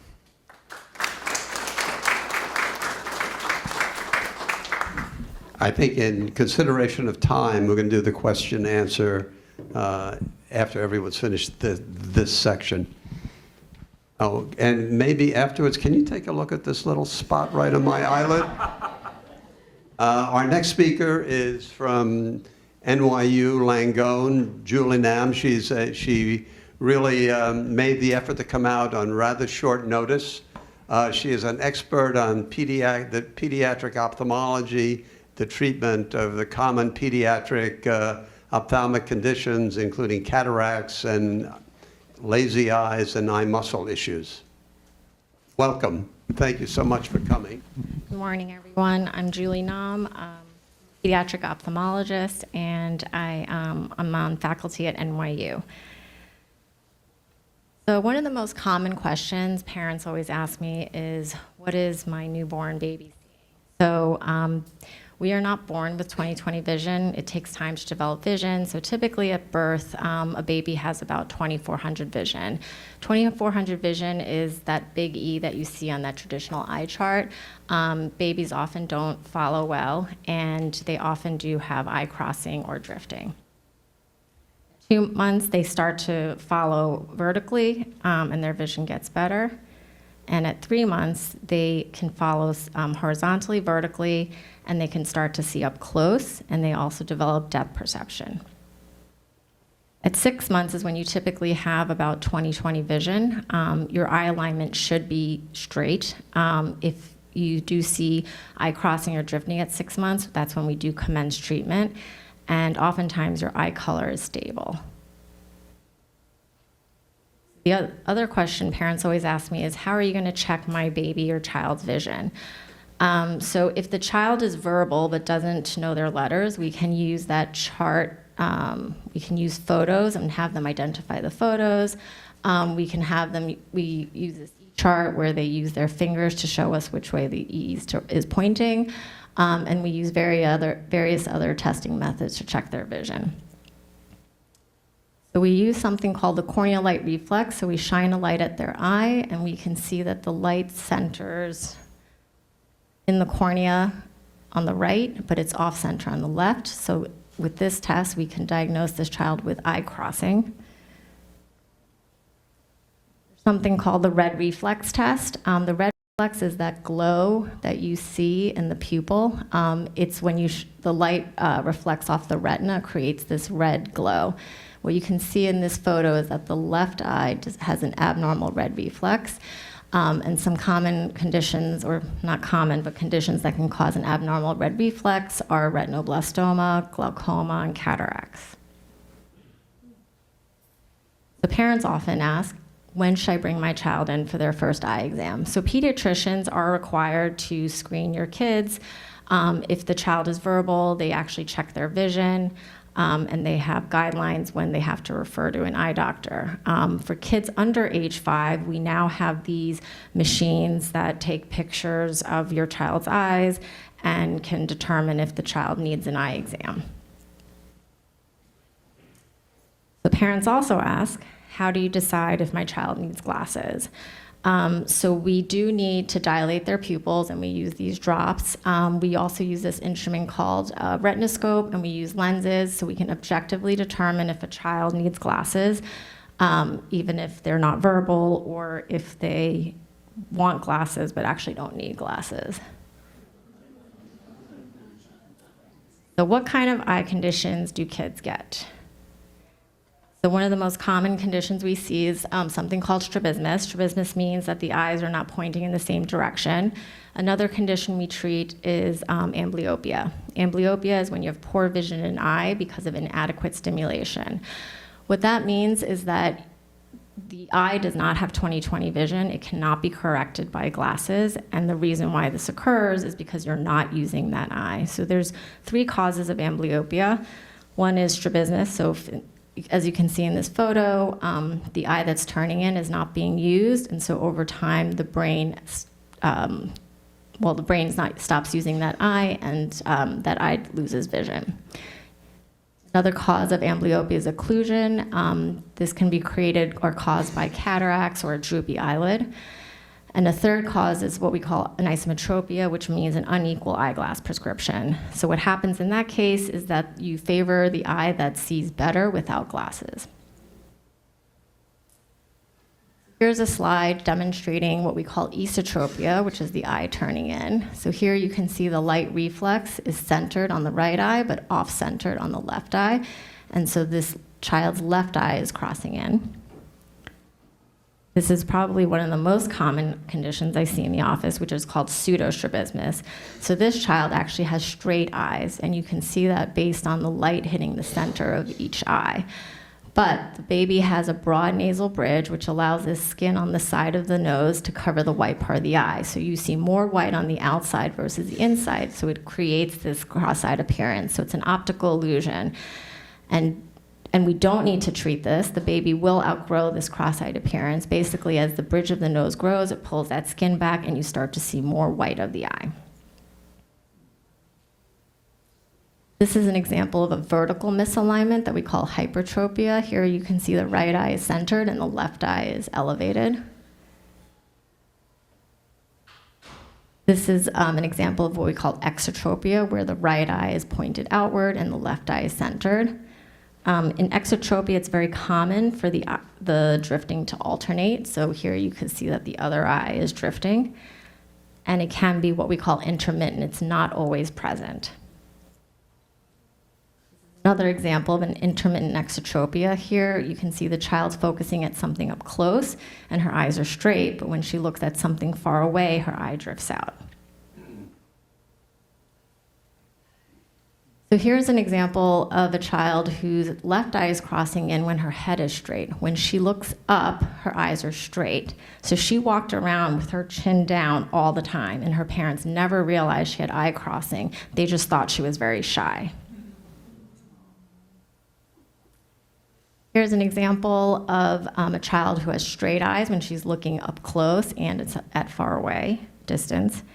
But when she looks to the right, her left eye drifts up, and when she looks to the left, her right eye drifts up. So how do we treat strabismus? Sometimes we can treat it with glasses. So here you see this child's right eye is crossing, but when she wears her glasses, her eyes are straight. Sometimes we patch. We patch the dominant eye to basically strengthen the weaker eye, the eye that turns or drifts out. We typically patch for about an hour or 2 hours a day. When we patch for strabismus, I always explain to parents it's not a cure. It won't eliminate the strabismus, but we hope that they will gain better control so you see it less often. And the last resort is always surgery. So this diagram, you see these pink bands are the eye muscles. They move the eyes right, left, up, and down. And during the surgery, we detach the muscle and we reattach it at a different location, and that realigns the eye. The surgery can take anywhere from 10 to 30 minutes. It's done under general anesthesia. It's pretty painless, and there's no patches when you wake up from surgery. The white part of your eye is red, and it's much safer than cataract surgery and glaucoma surgery because we're not entering the eye. And here you can see that this child had esotropia. Her eyes were crossing in, and then after the surgery, her eyes are nice and straight. This is another example of a child who had surgery for eye drifting out, and after surgery, her eyes are straight. So another common question parents always ask me is, do we have to treat strabismus? Is it a cosmetic surgery? And it's not cosmetic because of something called fusion. So fusion is cortical unification. Basically, the brain creates one image from information from each eye. Fusion allows us to have 3D vision or depth perception. So we develop fusion the first few years of life, and even though you've already developed fusion, you can also lose it if you don't use it. Over time, what happens is you can develop something called suppression. So what happens if your eye is crossing in is that your brain stops using that eye. Once you suppress that eye, you actually start to lose vision, and that causes amblyopia. So our goals when we treat strabismus is to maximize fusion and to minimize suppression. Another common condition we see in kids are blocked tear ducts. It occurs in about 10% of babies. It presents with tearing, infections. Oftentimes we can just massage their nasal lacrimal duct, and they usually spontaneously resolve. I think 90% resolve within the first year. If it doesn't resolve after a year, then we do a probing procedure. Typically with kids, the obstruction is actually here in the nose. We're actually born with a membrane that blocks the tear duct, and if it doesn't spontaneously dissolve, then that's when we have to do a procedure. So kids and babies do develop cataracts. As Dr. Sun described, a cataract is when the lens in the inside of the eye becomes cloudy over time, but some kids are born with cataracts. It's actually not that uncommon. 1 in 250 have cataracts. Not all of them need to be treated, though. A third are inherited, a third are from a known cause, and a third from an unknown cause. And the difference with kids who have cataracts and adults is that, as Dr. Sun mentioned, when you have cataracts, it's a decision between you and the doctor about when is the right time to do surgery. But with kids, it's actually urgent to do surgery because of amblyopia. So here you can see this baby was born with cataracts. And if the baby has the cataracts in both eyes, we have to do the surgery by 2 months of age. If they were born with the cataract in one eye, we do it by 6 weeks. If you don't remove the cataract and they develop amblyopia, then they will never develop 20/20 vision. This is a slide just showing all the different types of cataracts kids get. Most of these require surgery. This one in the center is a very common one that we see. It's called a sutural cataract. It does not affect your vision. It doesn't require treatment. So pediatric ophthalmologists see adults because adults have strabismus. So adults with strabismus fall into 3 categories. One is that they had it as a child and it was never corrected. A second category is they had it as a child, it was corrected, and it recurred. And a third of them do acquire the strabismus from trauma, from having prior surgeries. You can have, if you have diabetes or high blood pressure, you can develop temporary strabismus or thyroid eye disease. So the difference between adults with strabismus and kids is that adults with strabismus do develop double vision that does not resolve because their brains cannot suppress. And sometimes the double vision doesn't always start with double vision the way you think of it, where you see 2 of everything. When the strabismus is mild and the images start to separate, it just presents as blurry vision. The strabismus has to progress in order for you to actually see 2 separate images. So it can be intermittent, it can become constant. And the other difference is that adult with strabismus, it's not noticeable. So unlike the slides I showed you before where their eye crossing or drifting was very noticeable, with adults, they often look like they have straight eyes, but they have double vision. So how do we treat adults with strabismus? The most common treatment is usually prism glasses. So here you can see this is an example of someone with exotropia. So this eye is focused on this image, and the other eye, the left eye, is actually drifting out towards the ear. And so when light hits the back of the eye, it's hitting the wrong location, and it creates double vision. The way prism glasses work is if you have prism ground into your glasses, when light passes through the lens, it redirects the image so it hits the center of your eye. So it corrects the double vision, but it does not correct the strabismus. So if you take off the glasses, you have double vision, and if you put on the glasses, you have a single vision. Some adults can benefit from what we call convergence exercises. The classic patient that can try exercises has double vision up close, their eye drifts out a little, they can do what we call pencil push-ups, there's computer exercises that can help with their double vision. And then adults with strabismus can also have surgery, and the surgery is performed the same way that we do it on children. Thank you.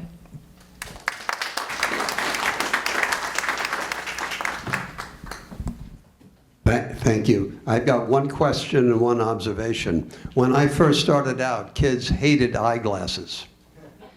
And then Elton John came on the scene, and all of a sudden kids were unhappy if we didn't give them glasses.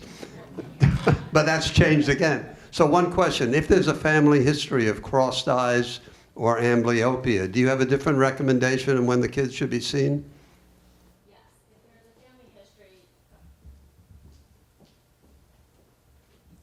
There's a family history. I often ask when their strabismus or amblyopia started. Some parents will say they've been wearing glasses since they were 6 months old. So then I'll tell them to bring their child when they're 3 months old. Otherwise, usually we say by 2 or 3. Thank you. Well, there will be time for more questions afterwards. And our last speaker of the day was also our third speaker of the day. It's Mike Nissen from Cornell again, and I was corrected. He's actually been on staff for 25 years, and this time he's going to not be speaking about macular degeneration. He's going to be talking about retinal detachments and other treatments for acute retinal disease. Michael? Thank you, Peter. Rub it in on the 25. I'm Michael Nissen again from Cornell Department of Ophthalmology to talk to you about flashes and floaters and more. That's Dr. Odell's title. So the retina is specialized brain tissue that is at the back of the eye. It lines the whole back wall of the eye like a thin layer of tissue paper, and it's specialized brain tissue that's designed to see light and process the light to some extent into an image and send it back into the brain. The vitreous is a gel-like substance that fills the whole back portion of the eye, most of the eye. It's 98% water, and the rest is a collagen connective tissue matrix. A posterior vitreous detachment is an extremely common condition. It's related to age, and vitreous, the gel that fills the back of the eye, separates from the retina. This is a spontaneous event, and it can be very abrupt. Risk factors are age, over 50, so not that old, but very prevalent as you get to 80. Myopia, trauma to the eye, and cataract surgery. So again, this is usually a spontaneous event. Trauma to the eye is not necessary for this. Floaters can be noticed even before a vitreous separation. They're liquefaction of the vitreous, and when you have a vitreous separation, the floaters may suddenly increase. When you look from side to side, the floaters will follow your eye movements, but they'll have a little bit of a lag, so the same way you would spin a snow globe, and then the snow seems to catch up, that's what happens with floaters. Flashes can also happen when the vitreous pulls off the back of the eye. You can't feel anything when you stimulate brain tissue, but when you stimulate the retina, specialized brain tissue, you can have a brief flash. Usually it happens with eye movements. The flashes are pretty dim, so you tend to notice them in dimmer environments, and they're very, very brief. Sometimes when the vitreous pulls off the retina, it can tear a small blood vessel, and you get a vitreous hemorrhage. This will usually result in a very sudden decrease in vision, and the floaters can be very intense. It's important when you have a vitreous separation to see an eye doctor right away. And I usually say call the same day and be seen by the next morning or the next day. And the real importance is to examine for torn retina. About 10% of people who have a symptomatic vitreous separation, so who notice it right away, will actually have a tear. And if you have very intense floaters and a vitreous hemorrhage, then there's a much higher risk of a tear. Examination should consist of a dilated retinal examination to visualize the whole retina to look for tears. The ophthalmologist or optometrist will wear a scope on their head, hold a lens in their hand, and visualize the whole retina. Another way to do it is to sit at a slit lamp, which is maybe a more familiar version of eye exam, and the ophthalmologist or optometrist will hold the lens and examine a lot of the eye. Another thing that is helpful, but should not be the only form of examination, is a wide-angle photograph. So wide-angle photograph can definitely help to find tears in the retina, and here's a tear in the retina after a vitreous separation. It's a good addition to the examination, but it should not be the only examination to look for a retinal tear. For vitreous separation, vitreous detachment, no treatment is needed.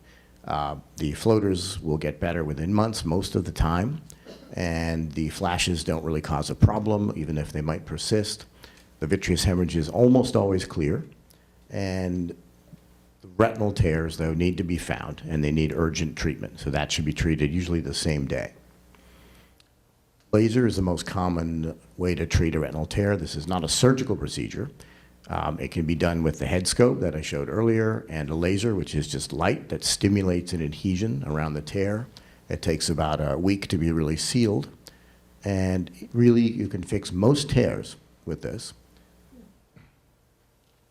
Cryopexy is an older technique, but still very effective. You freeze the wall of the eye, and it creates the same type of adhesion of the retina around the tear, so basically glue that forms around the tear. It's much less common, but it's an excellent treatment still.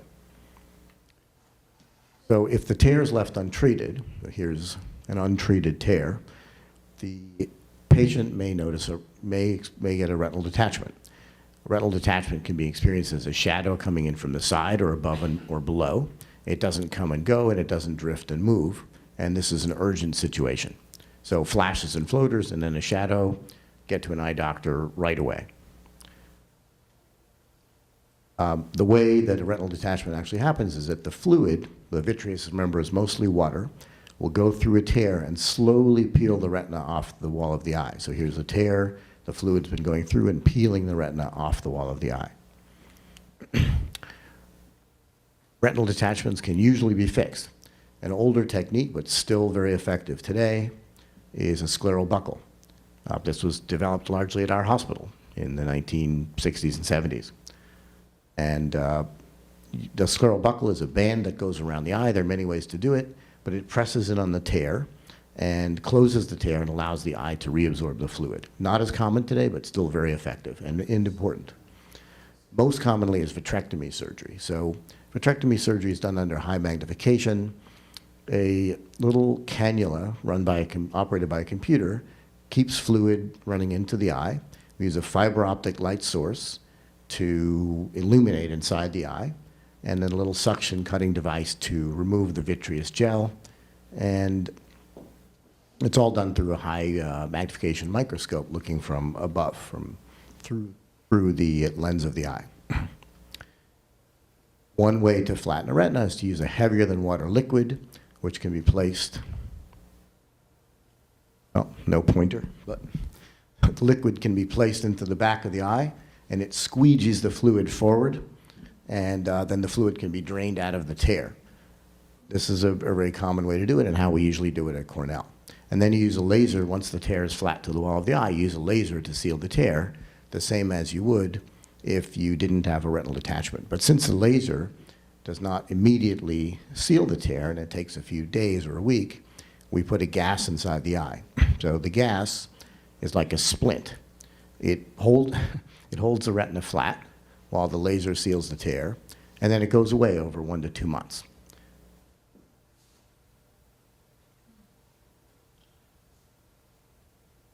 So most retinal detachments can be fixed, but also most can be avoided. So posterior vitreous separation, flashes and floaters, see an eye doctor right away, we can avoid most retinal detachments. Other things I think are important to know, because they can actually be fixed, and maybe they're a little bit underdiagnosed and people avoid fixing them sometimes, are macular pucker. So macular pucker is a scar tissue that forms on the back of the retina, and that scar tissue can actually contract over time the same way a scar would on any kind of wound on the skin to pull a wound together. And when it contracts, it distorts the macula and distorts the vision. So patients may actually see distorted objects in one eye. And with vitrectomy surgery, we remove the vitreous, and then with little micro forceps, actually grab that membrane and peel it off the back of the eye. And if it's done soon enough, and within, say, a matter of months, it can allow the retina to flatten and restore vision.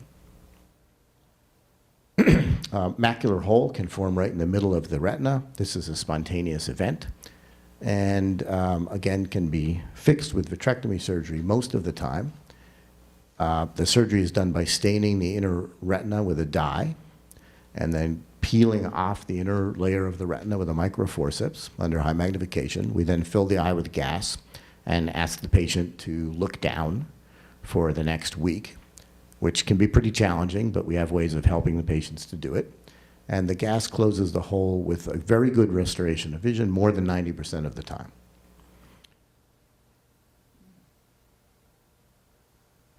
And one final thing, this is a little less common. As the vitreous separates, sometimes it remains adherent just to the center of the macula, and it can distort the macula. And we can just do a vitrectomy and separate this vitreous, and these patients recover very good vision. Thank you very much, and thank you for having us here today. Thank you, Michael. One comment. Before you were in practice one day, I just want to emphasize one point you made. Before you were in practice one day, I had flashing lights and floaters in one of my eyes. I was kind of busy. I made an appointment a week later with a retinal surgeon, and then I called him up that afternoon and said, hey, I have a 4 o'clock appointment. What's a realistic time to show up? And I'll dilate myself before I come. His response was, I'll see you tomorrow morning at 7:30. So I just want to emphasize the point that Mike was making. When you get flashing lights and floaters, don't dilly-dally. It can really be harmful to dilly-dally. And I'll just also want to add that doctors, because we know just a little too much, often get the worst care. Thank you. Okay, so now I'm going to have our 3 afternoon speakers, Kyle and Julie, come on up with Michael, and we'll open the floor to some questions. George?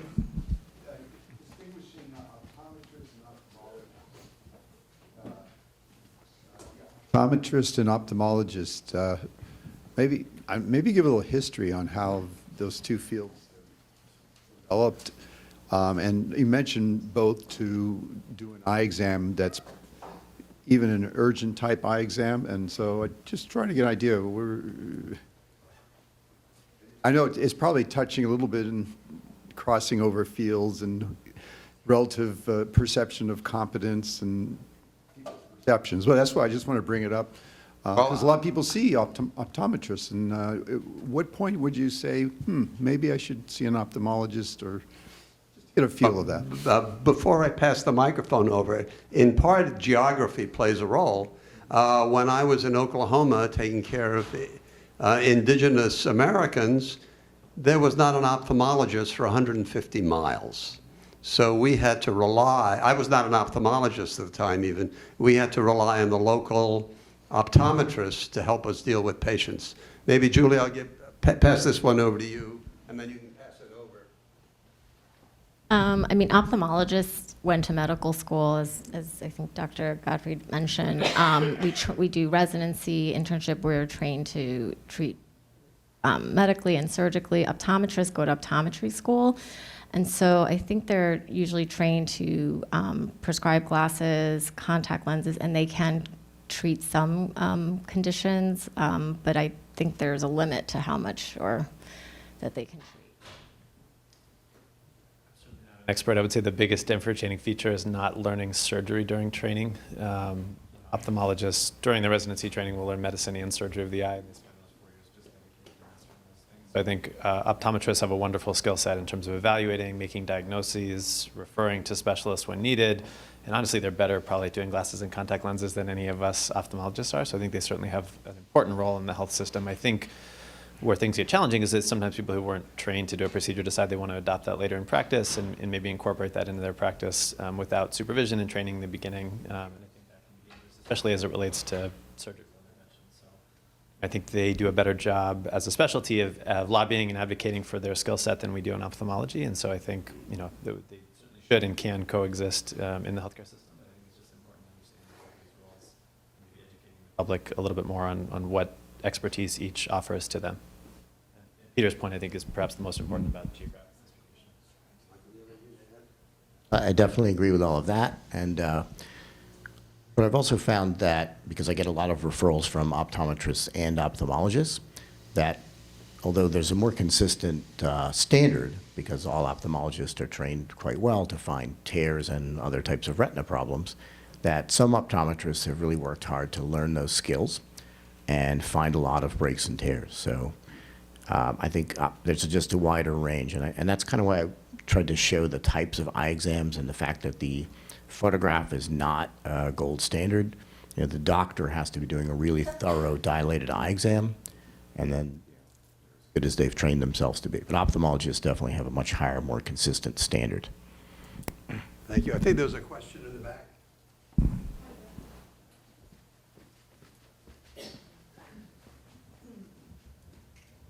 Fantastic experience for observer, if you will. I have a torn retina. It happened 10 years ago. I go to a specialist every year for the photograph, which I can show you after this meeting, as well as an exam. But I haven't seen a regular ophthalmologist for a general checkup in that time. So my question is, does the specialist who focuses on the retina do the same thing as a traditional ophthalmologist checkup? No way. We're not interested, and we're not paying attention to the rest of the eye, and you should absolutely have a general ophthalmologist or another type of ophthalmologist or optometrist. We'll be visiting our doctor in Southampton Hospital. Very good. Thank you. Okay. I think Dr. Nissen's actually selling retinologists a little bit short. They actually do look at other parts of the eye, and they do measure pressure. Is there anything that could be done for night blindness? Well, it depends on the reason. I think for people who have things like macular degeneration, who are concerned about seeing better when they drive, it can be pretty difficult.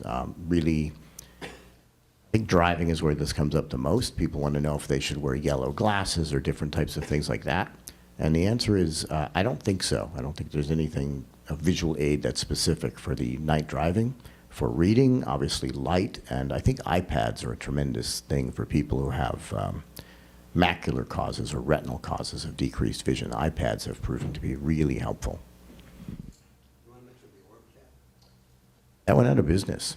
They went out of business. So there was a fantastic device called the Orcam that it didn't improve your vision, but you could clip it to your glasses or hold it, and it would read things to you or recognize faces and identify faces. And this came from an Israeli company from their military technology, and it went out of business. I think the issue is that there are a lot of apps being developed for phones and things like that that can do similar things. So, you know, computer visual aids really are the most useful thing. But I haven't seen an app that quite does as well as that Orcam, and it's a shame that they gave it up. Yeah. Okay. I'm wondering about the screening for your, in your lecture regarding the lumps and bumps and, you know, various cancers. How good do you think dermatologists are at picking up that? And because, you know, for someone like myself who doesn't go to an eye doctor, now I am going to every year. But, you know, but skin cancer is definitely, you know, more my issue.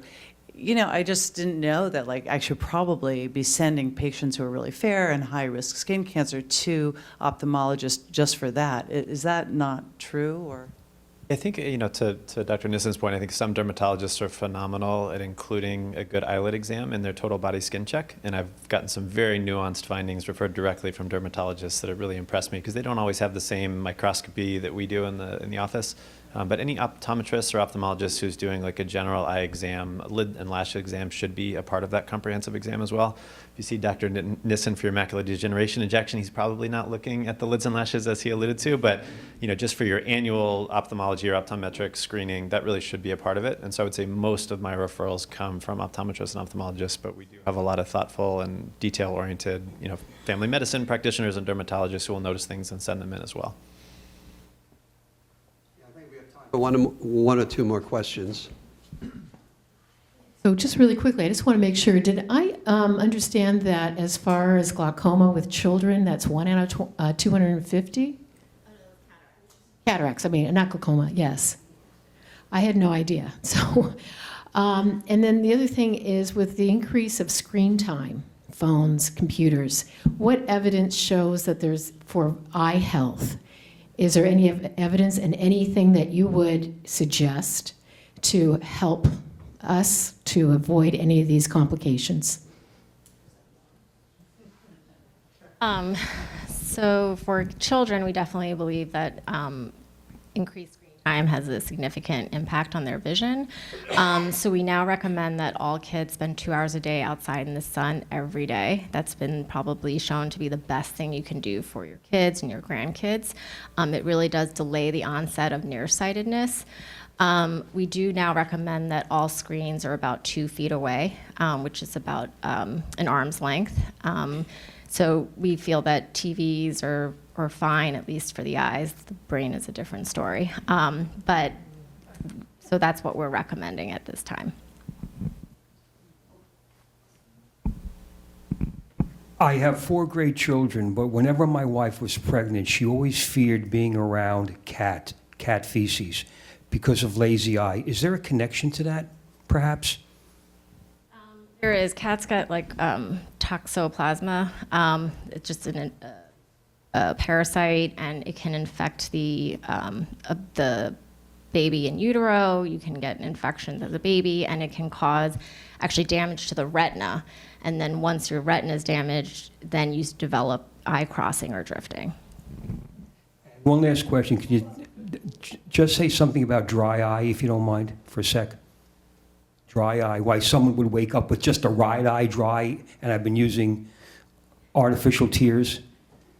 It's good to have a good comprehensive exam, including looking at eye closure. Oftentimes people will have incomplete blinks during the day or incomplete closure at night. That can be due to any number of reasons. Sometimes it's weakness of the nerves or muscles. Sometimes it's something structural. Sometimes it's the thyroid or Graves' disease we mentioned. And so if the eye's not closing completely while you're sleeping, you can imagine that over the course of 6, 7, 8 hours, that eye's going to dry out quite a bit. So that's one important thing to take a look at, just to make sure there's not significant closure issues. Gel tears or lubricating ointments at nighttime can be helpful. So the last thing you do before bedtime, putting those in the eye, you might feel a lot better when you wake up in the morning. But if it's more advanced, it may require something beyond that. Thank you. I think the bottom line is you should get checked because it might be presumptive that it's a dry eye. Okay, so Martha?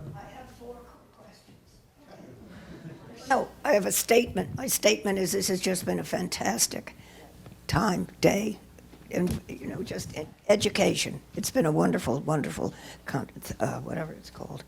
Anyway, my 4 questions are, number 1, and I've had an experience on this, that the optometrist is apt to give you a better prescription than the ophthalmologist. Yes? Thank you. Okay. Number 2. I think that's plus minus. Okay.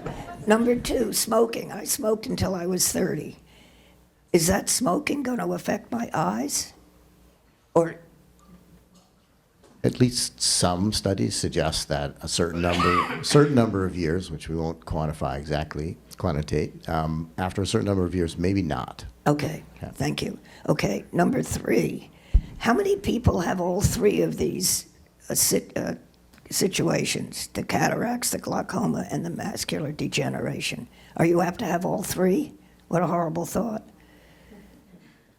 Yes, okay. Quite possible. No, and this is the important question, which is a couple of you mentioned that insurance only covers part of these things. That there was an insurance situation, that you would not have coverage, even though that condition demanded a particular operation. Why is that? I'm not sure if I mentioned that as a part of my talk, but I was referring perhaps to things that are affecting the vision would be covered by insurance, and things that are just aesthetic in nature and affect how you look in photos or how you see yourself in the mirror would not be covered. Cosmetic surgeries would not be covered. I'm not Not sure. at all. And he mentioned, particular drugs, I think, related to anti-VEGF. Certain ones may be covered, but I think something would be covered in those situations. And when Dr. Sun was speaking, she was talking, although cataract surgery itself is covered, some of the implants that we use as an adjunct to cataract surgery are not covered, as well as the laser treatment adjunct to the surgery is not covered. I don't get that. Well, talk to your politicians. Thank you. I mean, that's really the answer. So, Okay, well, it's too bad. But thank you, all of you. Yeah. For macular degeneration, there's usually at least one of the drugs covered, but not necessarily all. last question. I was very surprised. Several of you mentioned the sun as being one of the risk factors.